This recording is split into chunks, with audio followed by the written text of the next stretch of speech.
இதுதான் பெரிய நம்பிக்கை துரோகம். குடும்பத்தில் பிரச்சனை, சமூகத்தில் அவமானம், உடல் ரீதியான பிரச்சனைகள், இப்படி பல பிரச்சனைகளோட சிக்கி தவிக்க போகும் கோடான கோடி குடிகார நண்பர்களுக்கான பதிவு தான் இந்த பதிவு.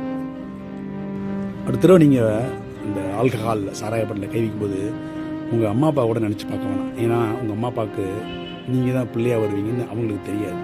ஆனால் உங்கள் குழந்தைய நினச்சி பாருங்கள்.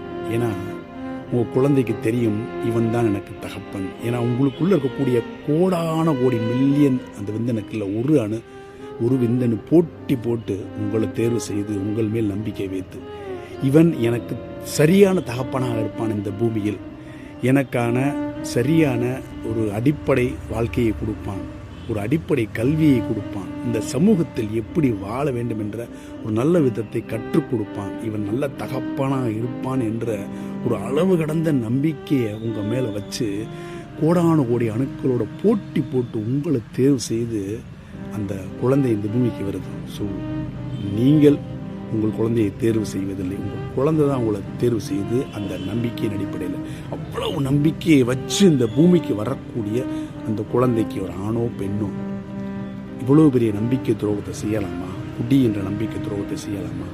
அடுத்த தடவை குடிக்க உட்காரும்போது சாராயப்பட்டில் கை வைக்கும்போது உங்கள் மேல் அளவு கடந்த நம்பிக்கையை வைத்து இந்த பூமிக்கு வந்த குழந்தைக்கு நான் என்ன செய்ய போகிறேன் அப்படின்ற ஒரு கேள்வி கேட்டுட்டு அதுக்கப்புறம் தொடர்ந்து பயணிப்போம். நன்றி.